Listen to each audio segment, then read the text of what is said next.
Buen día, profesor, compañeros. Yo soy Mauricio Raúl Álvarez Núñez y el día de hoy les voy a hablar acerca de un juicio relevante del siglo XVII. En síntesis, en 1649, los diputados del Parlamento inglés formaron un tribunal con una misión revolucionaria: juzgar a su propio rey por traición y condenarlo a muerte. Se trata del juicio a Carlos I.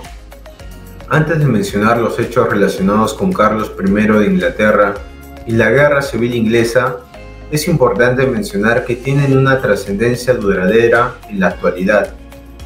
Para esto voy a mencionar el Estado de Derecho y los derechos individuales, ya que la lucha entre Carlos I y el Parlamento sentó las bases para el reconocimiento y la protección de los derechos y libertades individuales en el sistema legal británico. La idea de que ningún gobernante está por encima de la ley y de que los ciudadanos tienen derechos inalienables sigue siendo un principio central en las democracias modernas. Asimismo, el gobierno parlamentario y separación de poderes. La Guerra Civil Inglesa y la posterior abolición de la monarquía influyeron en la evolución del sistema político británico hacia un gobierno parlamentario. Estos eventos sentaron las bases para el establecimiento de un sistema en el que el poder se divide entre el ejecutivo, el legislativo y el judicial, promoviendo así un equilibrio de poderes y un control mutuo, la soberanía popular y responsabilidad gubernamental.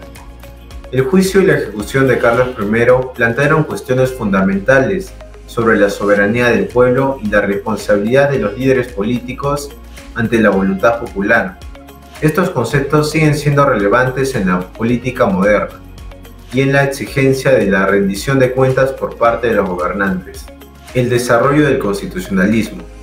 La experiencia de la Guerra Civil Inglesa y la posterior restauración de la monarquía con Carlos II sentaron las bases para el desarrollo del constitucionalismo en el Reino Unido.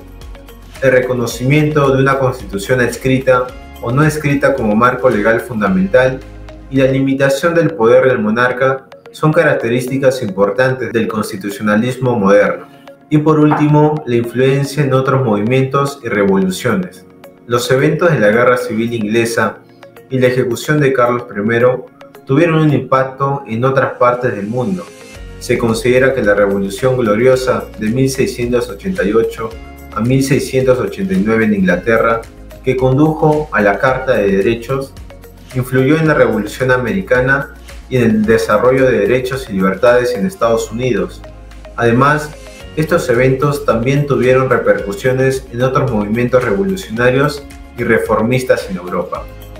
Es así que en noviembre de 1648 llegó a su fin la Guerra Civil Inglesa, que había enfrentado al ejército parlamentario con las fuerzas del rey Carlos I. Durante los 6 años que duró, aquel terrible conflicto que había dejado un reguero de sangre y destrucción, también había demostrado la capacidad de manipulación y la terquedad del soberano inglés, que en las diversas negociaciones que había mantenido con sus adversarios, empleó toda clase de artimañas para preservar sus poderes.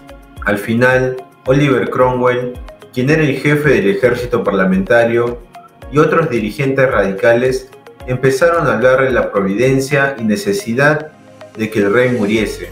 Para ellos, había llegado el momento de instaurar una república e introducir la tolerancia religiosa, suprimiendo el jerárquico gobierno episcopal de la Iglesia anglicana en beneficio del modelo de los puritanos, partidarios de un sistema eclesiástico presbiteriano basado en la igualdad de sus miembros.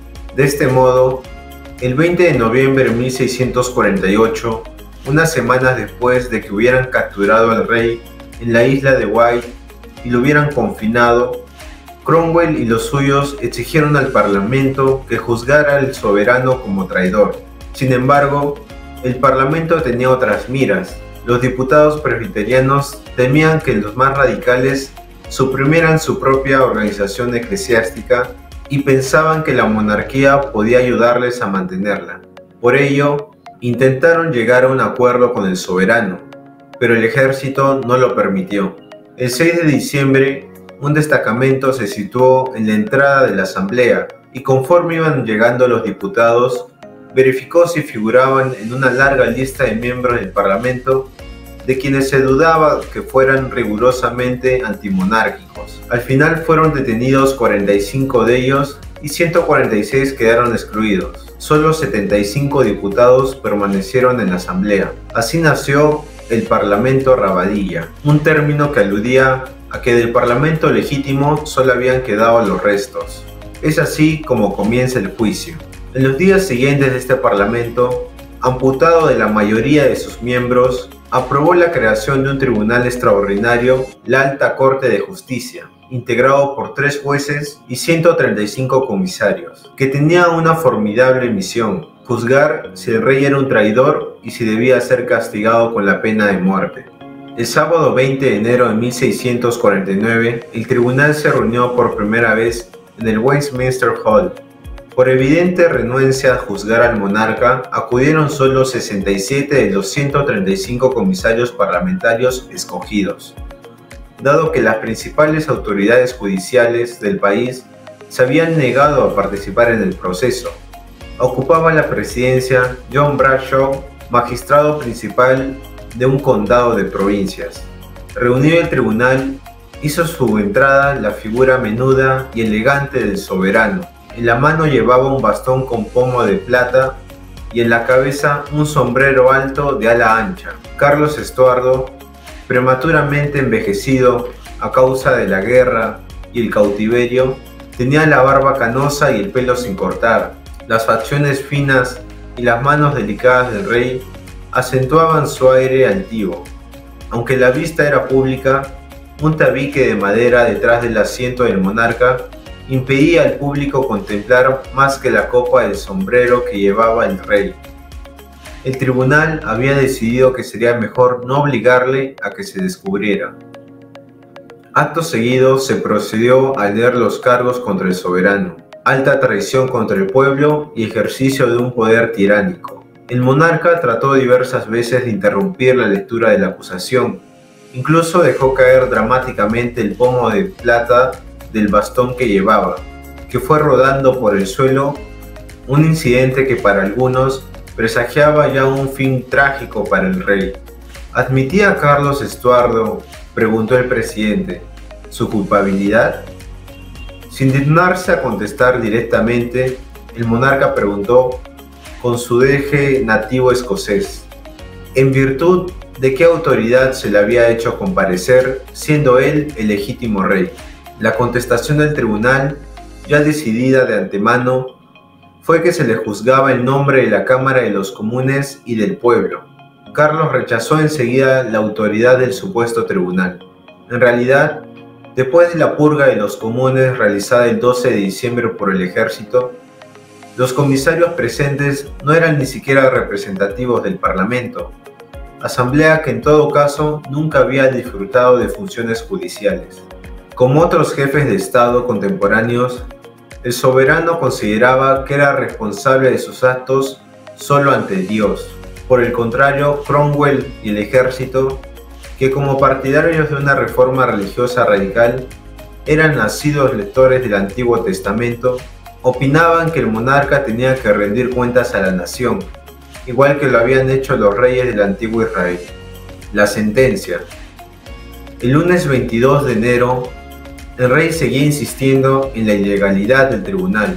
En el derecho inglés de la época, esta actitud de un acusado se interpretaba como una confesión de culpabilidad. Carlos, pese a que sus argumentos no tenían contestación, no parecía reconocer que el tribunal estaba resuelto a condenarle, y que si los comisarios dudaban, el ejército no vacilaría. Al día siguiente por la tarde, el fiscal John Cook, un abogado radicalmente antimonárquico, pidió que el tribunal llegara a una decisión condenatoria, ya que el rey seguía negándose a reconocer la legalidad de la corte que lo juzgaba. El presidente mandó sacar al monarca de la sala, tras lo cual el tribunal declaró que el silencio real debía considerarse como una admisión de culpabilidad. Es así que el viernes 26 de enero, después de haber escuchado cierto número de testigos, se decidió el fallo: culpable, y la pena, muerte por decapitación. El sábado 27, los comisarios se reunieron esperando todavía que el rey reconociera la legalidad del tribunal y se defendiera. Se le hizo comparecer y el presidente pronunció a continuación un discurso en el que subrayó que el rey se le juzgaba en nombre del pueblo, que Carlos era contumaz al no aceptar la legalidad del tribunal y que al no defenderse aceptaba su culpabilidad. Antes de imponer la pena, se le permitió hablar. Carlos afirmó entonces que defendía la paz y la libertad de Inglaterra y pidió que se le escuchase ante el Parlamento en pleno, es decir, ante la Cámara de los Comunes y de los Lores reunidas. Había escasas posibilidades de que los comunes, abrumados como estaban por el poder del ejército, accedieran a lo que el monarca pedía. Después de una serie de acerbos intercambios verbales entre el presidente del tribunal y el rey, se pronunció la pena de muerte, y cuando el monarca quiso hablar, se le dijo que ya no tenía derecho a ello, y se le obligó a abandonar la sala. Camino al patíbulo.